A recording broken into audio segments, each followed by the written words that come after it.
What's going on, guys, and welcome back to WrestleRant, where every single Tuesday I, Graham G.S. Matthews, break down all the pay-per-views that I watch on the WWE Network as well as on the Global Wrestling Network. And last week, I did indeed lie. I apologize per usual. I did say I was talking about an ECW pay-per-view here today, which I thought I was, but looking back at the lineup I've set up through the remainder of 2018, instead we're talking WWE Great Balls of Fire 2017, which was a great show in and of itself, and I can't wait to review it here today. And rewatching was a great experience as well, kind of reliving the show. But I will forewarn you, though, the next 2 weeks of WrestleRant are out of order. So today I'm talking about Great Balls of Fire, which aired almost exactly 1 year ago in July of 2017. I don't know why I just didn't switch this one with another ECW pay-per-view in 2 weeks, but whatever. I figured because the anniversary was coming up this coming weekend, I figured I would review it this week, but nonetheless, Great Balls of Fire was from July of 2017. Next week's WrestleRant video talking about Extreme Rules 2017 is from June of last year, so technically that aired first. These reviews are out of order, but fuck it. I'd rather talk about the good show first, because Extreme Rules, which I did just rewatch yesterday with Jason, it was not a terrible show, but there was a lot of questionable booking decisions. And Great Balls of Fire, in my opinion, was way better. Quite honestly, despite the unorthodox name, was one of the best Raw exclusive events they ever did. I thought this was a great show, and it's a shame they're not bringing it back. I mean, the name was stupid as hell. I thought the theme of the show was great. They kind of had the drive-in, the drive-in vibe about it, which was kind of cool. But yeah, it was a one-off event. They're not bringing it back this year, which, again, is a shame considering how good the show was. But maybe it's for the better considering how dumb the name was and how much traction. When it was initially announced in the spring of 2017, everyone's thinking to themselves, there's no way that's going to stick. Not a chance in hell. Well, sure enough, Vince McMahon, get it with the pun with the no chance in hell thing? Never mind. Sure enough, Vince McMahon did stick with the Great Balls of Fire name for the pay-per-view, so again, despite the dumb name, the show itself was great. Starting on the kickoff show real quick for the WWE Cruiserweight Championship, it was Neville defending against Akira Tozawa, and what I thought was a great match. They worked really, really well together. It had just this great pace about it that I thought was perfect for the kickoff show, because people, even at this point, even after Neville did all that he could to reinstill interest into the Cruiserweight division, people really still didn't care all that much. But the matches between Neville and Akira Tozawa over the course of the summer of 2017 were quite great, and this was no exception. Neville did win by pushing Tozawa off the top rope. He was going for his finisher. He crotched him on the top rope, brought him on down, hit the red arrow for the 1-2-3. Still, the WWE Cruiserweight Champion. Kind of a small taste of what we would expect between Neville and Tozawa in the weeks that followed on the week before SummerSlam, at SummerSlam, and the week after SummerSlam, all for the Cruiserweight Championship. Kicking off the actual show was Seth Rollins taking on Bray Wyatt. A feud that I really could not have cared less about. I really don't honestly remember anything about the feud to begin with, really at all. I know that Rollins was the cover star of 2K18 at that point. He had just been announced as a cover star for the game. So I'm thinking, okay, he needs, a nice rebound win to kind of further his momentum, because he did win at WrestleMania. He won against Samoa Joe at Payback. He lost at Extreme Rules, but he wasn't pinned. So I'm thinking, a filler feud for him before he does whatever at SummerSlam. But no, he lost here, clean as a sheet, which was refreshing. They did set up Bray Wyatt to face Finn Balor at SummerSlam, so that's why they had him win here and on the next night's Raw. So Rollins never did indeed beat Bray Wyatt, at least at this point in time. But I thought it was a very good match, the perfect match probably to kick off the show with, just because no one really cared about the feud, and I wasn't really sure how good the match would be. It's very hit or miss with Bray Wyatt, no matter who he's in the ring with. Either you get a great match, or a match you're not going to give two shits about. But I thought this was really, really good. Had a great pace, a good energy about it, a nice urgency. And in the end, it was Bray Wyatt picking up the victory. Clean, 1-2-3. So I thought that was cool. And Rollins was not damaged by the loss whatsoever, because, the guy was so over, it didn't really even matter. And then he would go on to do his own thing with Seth, or Dean Ambrose, rather, to reunite the Shield ahead of SummerSlam, where they would win the Raw Tag Team titles. But we'll talk about that when we get to it in a couple weeks. But yeah, good match to kick off the show with between Bray Wyatt and Seth Rollins. After that, we had Enzo Amore taking on Big Cass in a clash of the former tag team partners. It was kind of sad, to be honest. Really sad to rewatch this back, considering it was just 2 weeks ago that Big Cass was released from WWE. And Enzo Amore was cut from the company earlier on this year. So he was fired at the onset of 2018 rather. Big Cass was just cut a few weeks ago. So a year later, not even a year removed from this pay-per-view, both guys already gone from WWE, which is crazy. Which really goes to show why they should not have been broken up with to begin with. Now, I know they both had their issues behind the scenes with like relationship stuff and just being a fucking heat magnet, but I don't know if being together kind of dwindled that, or if it was not as big of a deal when they were together, or Big Cass just really wanted to get away from Enzo. I'm not exactly sure. The matches they had were never really any good at all because they were never intended to be good. You have a freaking midget in Enzo Amore taking this huge 7-foot guy in Big Cass. There's really no suspension of disbelief whatsoever. So Big Cass squashed Enzo. I mean, Enzo got a good promo in before the match, which was cool. A very good, intense, passionate promo.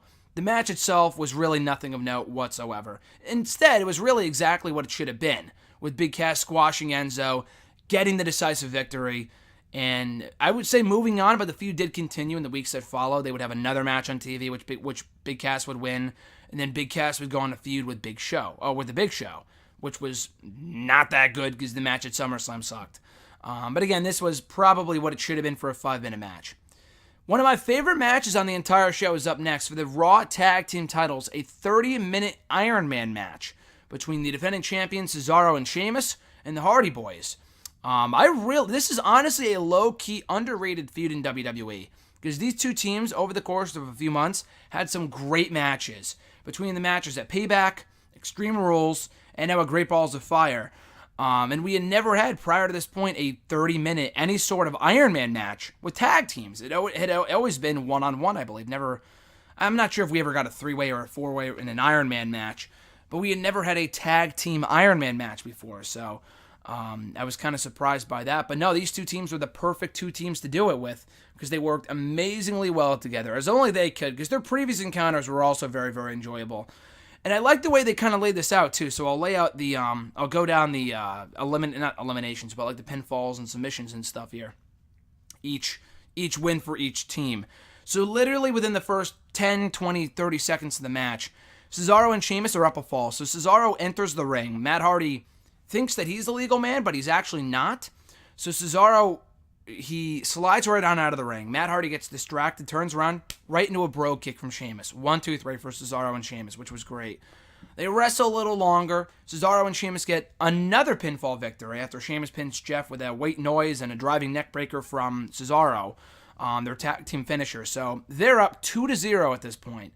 Hardy Boys almost fall down 3-0, but they pick up a pinfall victory after Jeff pins Cesaro with a twist of fate.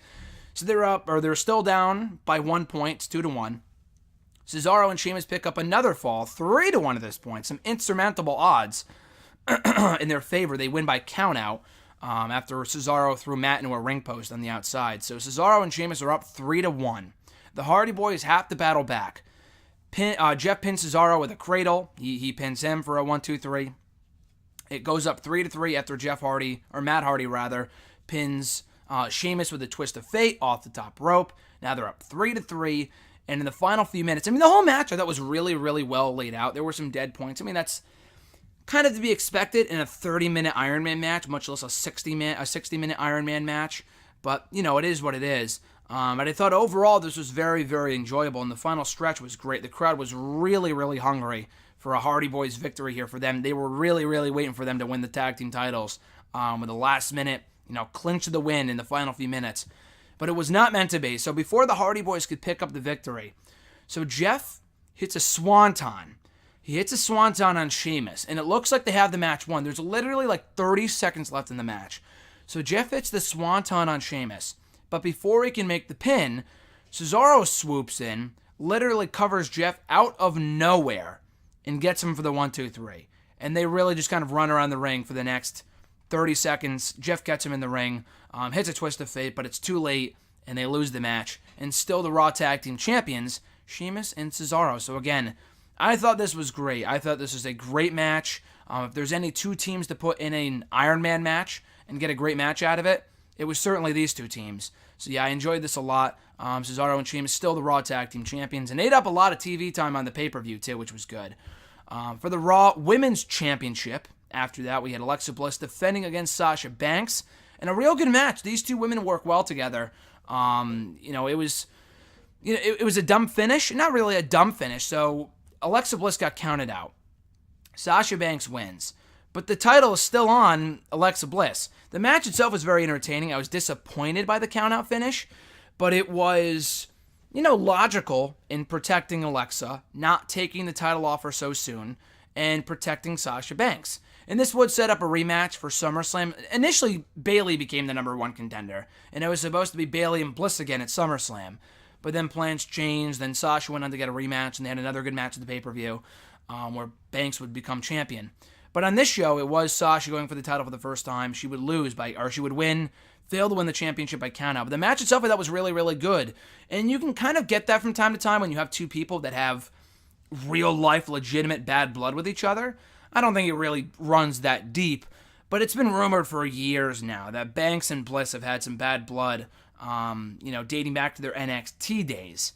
So to kind of bring that out of them in an environment like this and allow them to go at it for the Raw Women's title, I thought was perfect, because they had a really, really good match, and it might have been because of that legitimate bad blood between them. But yeah, real good match here.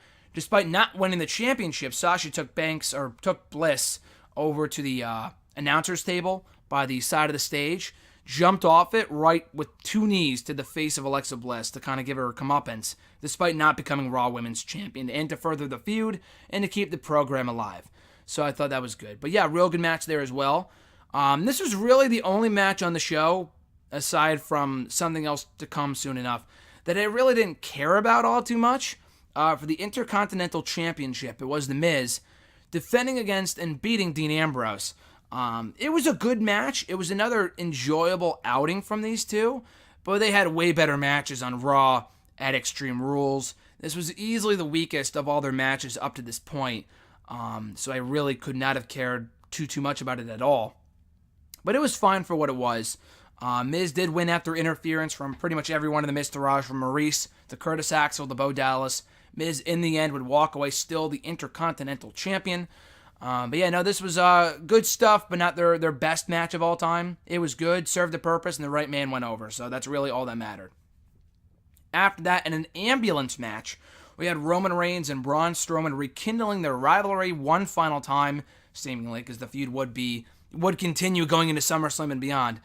But they had another match on the show, this time an ambulance match. Now, ambulance matches can go back, they're kind of like hit or miss.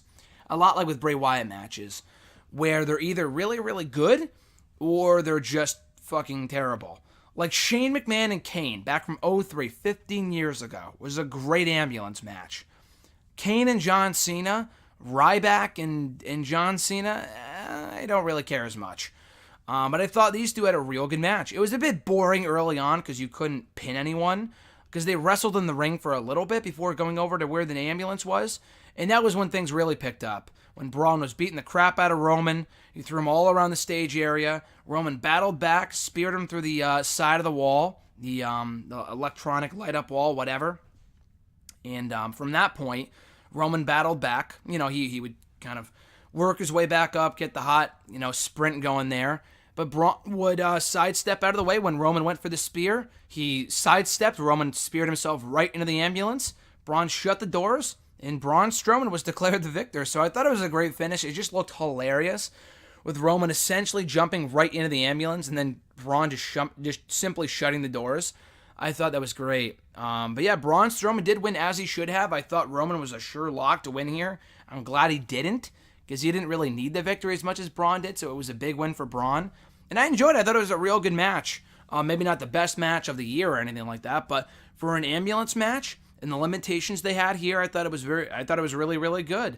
Afterwards, Roman just went berserk, came out of the ambulance like a sore loser, came on out of the ambulance, attacked Braun, threw him into the back of the ambulance after spearing him a couple times.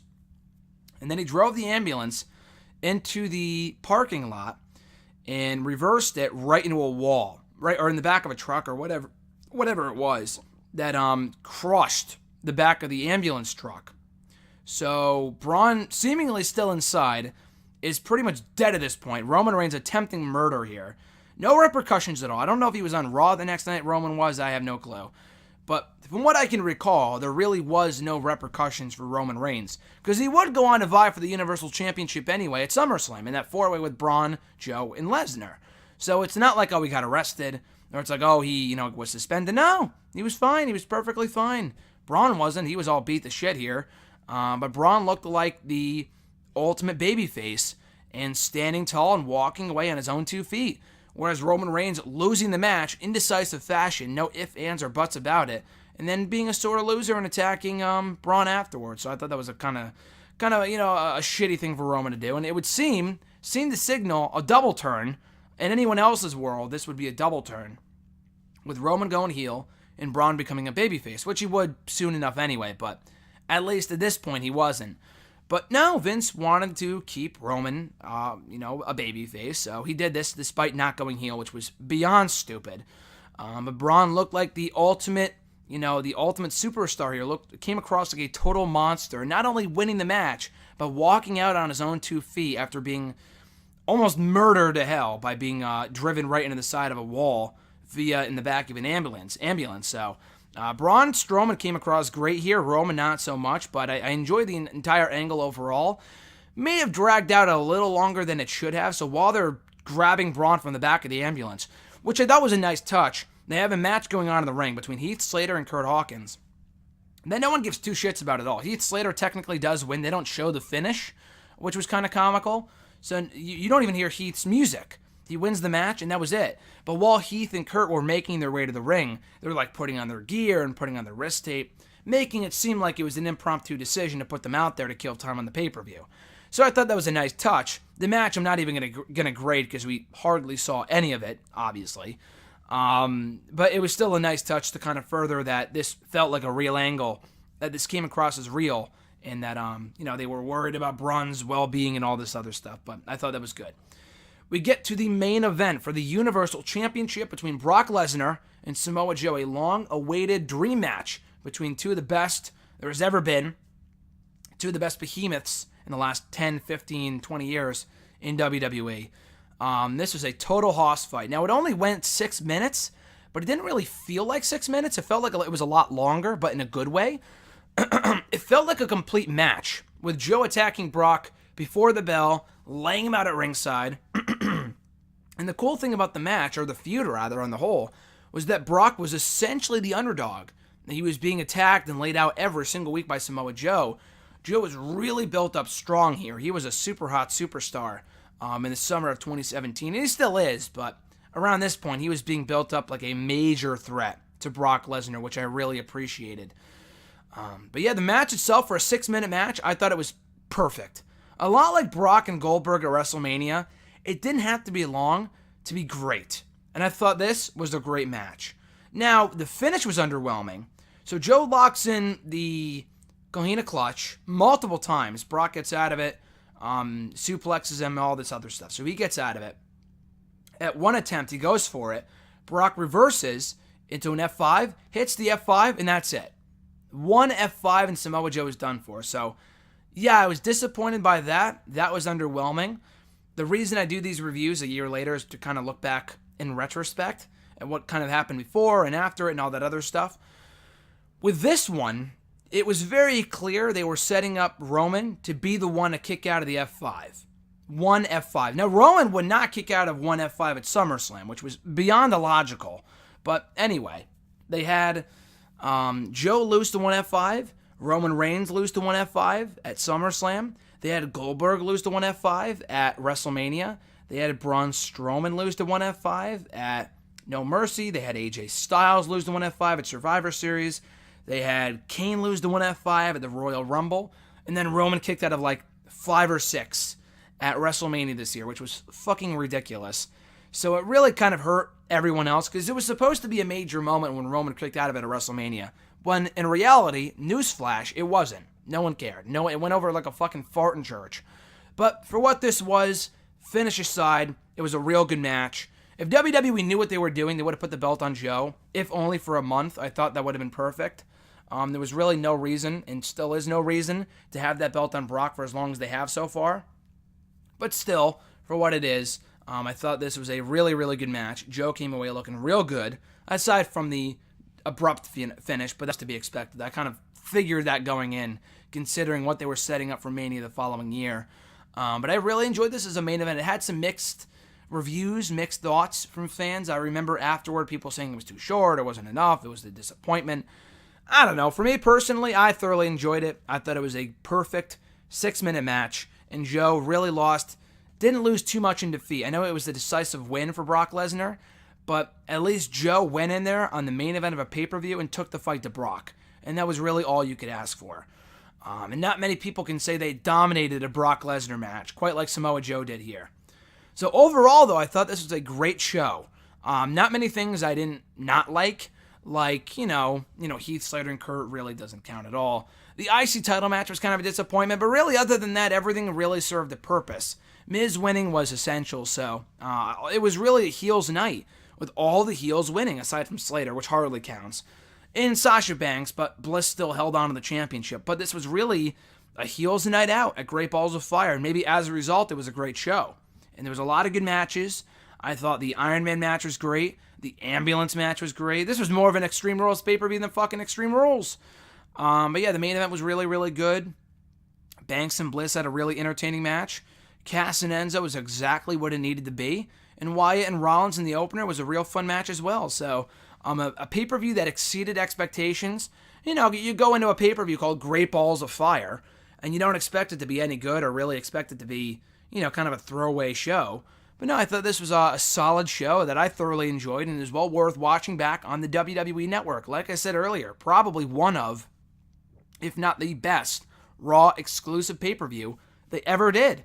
A lot of good booking decisions, a lot of maybe not memorable moments, no titles changed hands, mind you, but it was a really entertaining show from an in-ring standpoint. And there weren't many other Raw pay-per-views, if any at all, that I enjoyed more than this one. This was a real good show. So again, check it out on the WWE Network, Great Balls of Fire 2017. So that being said, as I said at the start of the show, folks, next week we're talking Extreme Rules 2017, which took place before this one. So we are airing these out of order, so I apologize, but deal with it. This is a way better show than Extreme Rules. So if you're watching this before Extreme Rules 2017, I'm doing you a favor, because that really was not that good of a show after rewatching it yesterday with Jason at his place. So anyway, guys, be sure to like this video, drop a comment, share the video, and subscribe to the channel for more content almost every single day. We will be back next week to talk about Extreme Rules 2017. Stay tuned to the channel for the remainder of the week for WrestleRant radio excerpts, WWE Network and Chill episodes. We've got a new hashtag AskGSM going up tomorrow, which I think today might mark, if I'm not mistaken, or maybe it was yesterday. Yeah, it's coming up. The 5-year anniversary of hashtag AskGSM, which is fucking crazy. But, yeah, so that is coming up fairly soon. I appreciate all the support you guys show to the channel and for myself. That being said, have a great 4th of July holiday if you're American. Otherwise, have a great Wednesday tomorrow, and I'll catch your ass down the road.